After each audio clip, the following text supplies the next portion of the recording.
குருடன் பத்திமேயு அன்று இயேசுவே இறங்கும் என்றார். பிறவி குருடன் பத்திமேயு அன்று இயேசுவே இறங்கும் என்றார். பார்வை அடைந்து மகிழ்ந்தான், உடன் இயேசு பின்னே நடந்தான். பார்வை அடைந்து மகிழ்ந்தான், உடன் இயேசு பின்னே நடந்தார்.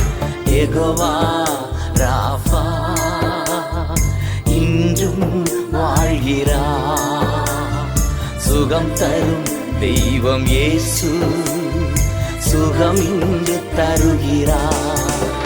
மனம் இறங்கும் தெய்வம் இயேசு சுகம் தந்து நடத்தி செல்வார். மனம் இறங்கும் தெய்வம் இயேசு சுகம் தந்து